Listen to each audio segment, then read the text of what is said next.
gente, soy Nancy Calderón y como siempre es un verdadero privilegio poder ingresar hasta la comodidad de sus hogares para llevarle las noticias más destacadas de lo que acontece a nivel nacional e internacional. A continuación, nuestros titulares. Por medio de un mensaje televisado, el presidente de la República junto al ministro de Trabajo anunciaron el incremento al salario mínimo para el próximo año. La información proporcionada por el Banco de Guatemala, el Instituto Guatemalteco de Seguridad Social, la Organización Internacional del Trabajo, el Instituto Nacional de Estadísticas y los tanques de pensamiento, entre otros, que participaron en las reuniones de la Comisión, evidencia que es necesario revisar el salario mínimo, pues un estancamiento de 3 años con el mismo salario podría limitar los servicios de seguridad social, el poder adquisitivo y el desarrollo de las familias que tienen un salario menor a la inflación actual. Eso quiere decir que las personas pueden comprar menos cosas con la misma cantidad de dinero. Según proyecciones del INE, cerraremos este 2021 con una inflación del 3.25%. Después de realizar un análisis exhaustivo de los informes y de los datos presentados, he decidido incrementar el salario mínimo en un 4.75% para las 3 actividades económicas que fueron discutidas en las comisiones paritarias.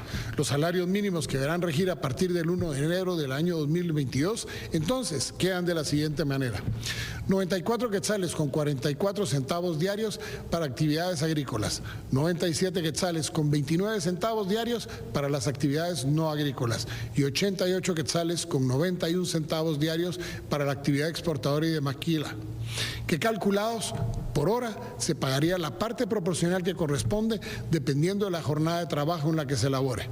A todas deberá sumarse la bonificación incentivo de 250 quetzales.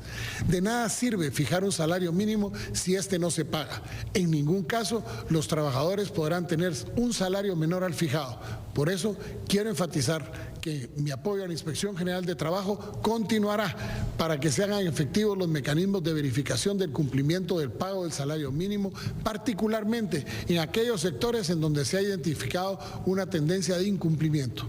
Aunado a ello, para lograr que sea de conocimiento de todos los guatemaltecos, he instruido que el contenido de las disposiciones relativas al salario mínimo se difundan ampliamente, con pertinencia lingüística y cultural en función de los diferentes pueblos que habitamos en Guatemala y sus respectivas comunidades lingüísticas.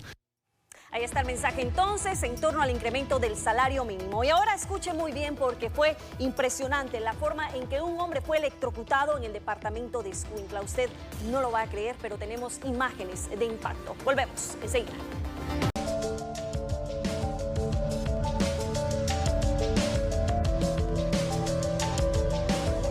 Continuamos con el orden de las noticias. Gracias a usted por su preferencia. Más de 1 millón de vacunas anti-COVID producidas por la farmacéutica Pfizer arribaron al país este día.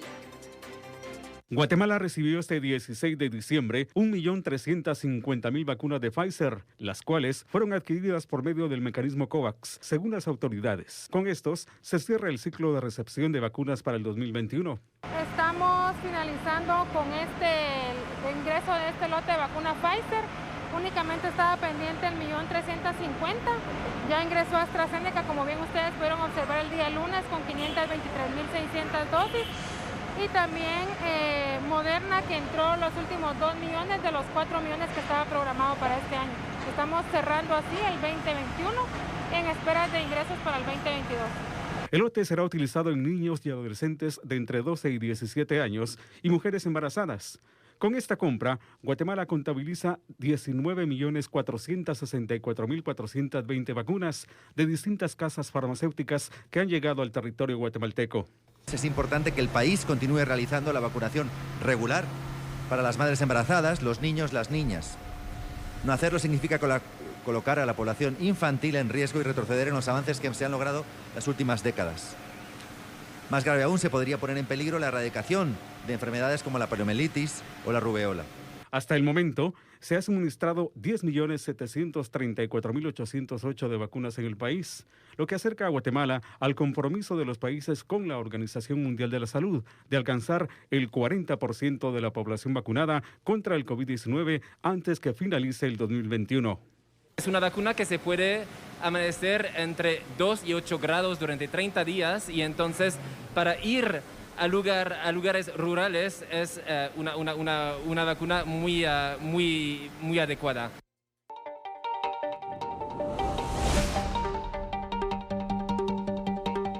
En más noticias, personal médico del Hospital General San Juan de Dios reciben la dosis de refuerzo contra COVID-19. Este jueves, el Hospital General San Juan de Dios dio inicio con la vacunación de refuerzo de su personal, la cual se realizará durante los próximos días en el 7º nivel de este centro asistencial.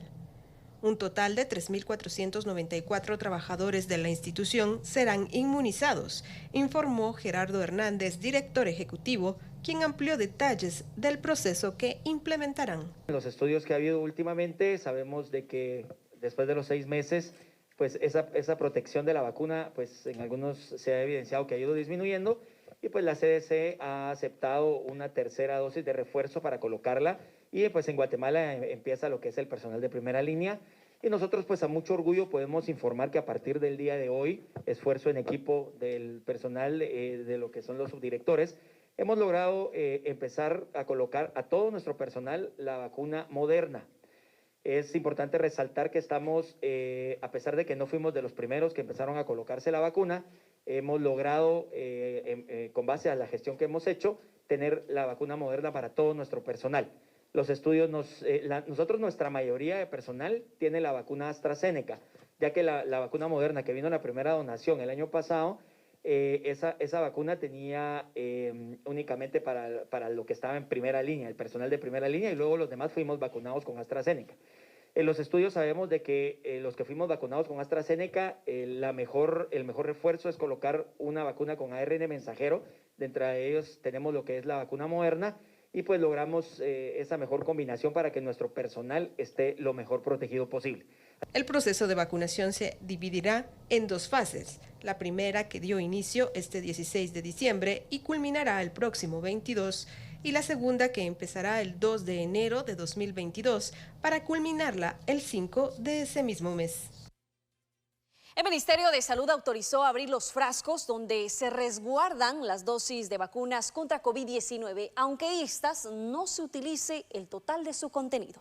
Con anterioridad en los puestos de vacunación, los encargados de suministrar la vacuna contra el COVID-19 reunían grupos de personas para evitar el desperdicio del biológico. Sin embargo, el verdadero problema estaba cuando no se llegaba a la cantidad y los guatemaltecos que deseaban inmunizarse no podían hacerlo o debían de regresar hasta que se reuniera la cantidad necesaria. Ahora el Ministerio de Salud ha girado un oficio a las 29 áreas de salud que autoriza abrir un vial o frasco donde se resguarda el biológico contra el COVID-19, que en su mayoría rinde para 10 u 8 personas, aunque no se cuente con la cantidad necesaria. Una de las desventajas que teníamos hace tiempo en el tema de vacunación a nivel comunitario, porque la idea era utilizar todas las dosis que tiene un vial. Por ejemplo, una vacuna AstraZeneca que tiene 10 dosis el vial, no se podía abrir y no querían abrirlo el nivel operativo por el hecho del temor a no utilizar una cantidad de dosis y el tema de auditoría. El propósito de esta decisión es no retrasar el avance de la vacunación, principalmente en el interior del país, donde esta situación es más frecuente. Ahora con el protocolo de dosis no útiles te permite abrir un vial, ¿ya? Y que X porcentaje de una población, si no logras cubrir a las 10 personas, por ejemplo, que conlleva un vial, poder abrir el vial, levantar un acta y con ello poder documentar de que utilizaste todo el vial en las personas que tenías que hacerlo. Según las estimaciones, con esta disposición el 17% del biológico será considerado dosis no útiles.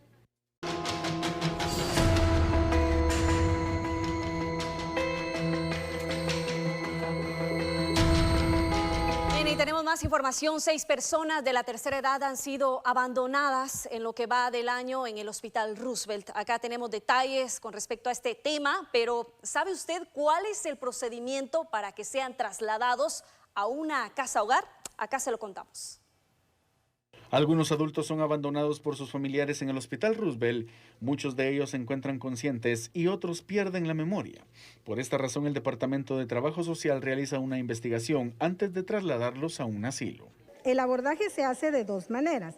Una, que el paciente puede ingresar con nombre y apellido, y la otra, XX por falta de documento. Nuestro proceso inicia con la investigación. Al momento de entrevistar al paciente, dependemos de la situación que él se encuentre, si está orientado en tiempo y espacio y nos pueda proporcionar información de cómo localizar a la familia. Dependiendo de eso, se hace la siguiente investigación. Se coordina con el departamento de admisión del Hospital Roosevelt para ver si los datos que el paciente nos proporciona están actualizados en el sistema y números telefónicos. Posterior a esto, si ninguno de estos datos nos coinciden, el siguiente paso es la coordinación con el Departamento de Comunicación Social para la publicación de fotografía en la página del hospital. Si tampoco esto nos funciona para localizar familia, nos vamos ya al departamento de RENAP para ver también si el paciente ha tramitado su documento de identificación personal y qué datos hay. En lo que va del año se ha podido contabilizar 6 adultos mayores abandonados, de los cuales 3 fueron trasladados a un hogar. 2 de ellos regresaron con su familia y una persona falleció. Dentro de los pacientes en edad productiva tenemos 10 personas, de las cuales 3 fueron colocadas en un hogar. Tenemos 2 que fueron egresadas con familia y actualmente tenemos a 3 pacientes, una que está documentada como XX de 45 años, que ingresó desde el 6 de enero de este año y a la fecha no se ha podido localizar familia. Recientemente también tenemos el ingreso de otro paciente XX que lleva ya 3 semanas de estar aquí ingresado y no se ha podido localizar familia, y una persona de sexo femenino que cuenta con familia, pero lamentablemente la familia no la ha aceptado. Ella lleva ya 5 meses de estar acá ingresada. Ha llegado el momento de ir a una breve pausa, pero antes le contamos una triste anécdota que surge desde el zoológico La Aurora, donde se confirma la muerte del león marino Kira por un padecimiento cardíaco. Acá tenemos la nota. El zoológico La Aurora está de luto, pues se ha confirmado la muerte de Kira, uno de los leones marinos que vino a Guatemala en octubre pasado. En donde la vieron que no se movía, que estaba acostada y no respondía a los estímulos. Pues ingresamos a verificar que todo estuviera bien y no respondió a ningún estímulo. Después ahí procedimos a intentar hacer maniobras de resucitación, a las cuales lastimosamente no respondió. Kira era un ejemplar híbrido de león marino y junto a Mitch llegaron al zoológico La Aurora en octubre pasado. Kira murió a sus 12 años por problemas en el corazón. Kira es una de las especies que se logra cuando se hibridiza un ejemplar de león marino con un ejemplar de lobo marino californiano. Estos dos generaron a Kira y es algo raro que sucede en cautiverio, pero se puede dar. Muchas veces porque se generan 2 especies, hay veces, no es que necesariamente es este caso, puede haber sido este caso, pero en los híbridos pueden haber fallas congénitas que muchas veces no se detectan sino hasta que es el examen post-mortem. Los hallazgos de la necropsia es que el corazón había tenido un proceso degenerativo, un proceso en donde los músculos y las cavidades agarraron unas condiciones inadecuadas. Esto lo conocemos como una cardiomiopatía. De todos modos, para tener un diagnóstico más certero, hemos consultado con otros expertos a los cuales les hemos mandado órganos para determinar en certeza qué es lo que le sucedió a nuestra amada Kira. Tras la partida de Kira, Mitch, de 16 años, quedó solo. Personal del zoológico le brinda cuidado especial y trabajan en su entrenamiento para realizarle exámenes médicos preventivos y supervisar de cerca su estado de salud. Bien, estamos ya despidiendo la emisión estelar con una nota muy importante. Rafael Carrera fue el presidente que impulsó, por supuesto, el reconocimiento de Guatemala como república. Esa república soberana e independiente. Y es nuestra periodista Luisa Velázquez quien nos presenta algunas curiosidades de su gobierno. Es así como nos despedimos. Gracias a ustedes por su preferencia. Que tengan la mejor de las noches. Rafael Carrera fue un caudillo militar guatemalteco y expresidente de la República de Guatemala durante el año de 1844. Sobre él existen varias curiosidades y estas son algunas de ellas. Otra cosa que se ha dicho muchísimo es que no sabía leer ni escribir. Cuando, si ustedes tienen la oportunidad de ir al Museo Nacional de Historia, ahí pueden ver y corroborar la firma bonita de Rafael Carrera y Turcios. Tampoco era alguien que había sido, así decían, que había sido bajado de las montañas y que no sabía nada y que era lógicamente un analfabeta, no era analfabeta. Después de salir de los 14 años se fue a trabajar en diferentes lugares. Por ejemplo, trabajó con un político que estaba en Guatemala y que era de origen francés. Él le enseñó de política a Rafael. Durante su gobierno se incentivó el alumbrado público, esto debido a un atentado que sufrió durante su gobierno. Aparentemente fue por tener amoríos con una joven. El padre de ella se molestó e intentó asesinar al que en ese entonces era el presidente. En ese entonces no había nada de iluminación en Guatemala, él lo quiso apuñalar y entonces a partir de allí, de ese atentado, ya empezó en cada una de las esquinas de la capital, que en ese entonces era ahora el centro histórico, candelas de cebo para que se pudiera ver y ya no tuvieran problemas de atacarlos en la noche. Eso motivó que empezara el alumbrado público, digámoslo así. Otra de las situaciones es que su esposa murió, en la casa que está en la Quinta Calle y Octava Avenida, allí era donde vivía Rafael Carrera. Ahora hay una serie de restaurantes allí es donde vivía él. La esposa de Carrera falleció del cólera morbus y está enterrada en las criptas de la catedral, sin lápida, esto para que las personas no conocieran dónde se había sepultado. Esta es parte de las historias urbanas de nuestra bella Guatemala. En cámara, Vilar Martínez reportó para el noticiero de los guatemaltecos, Luisa Velázquez.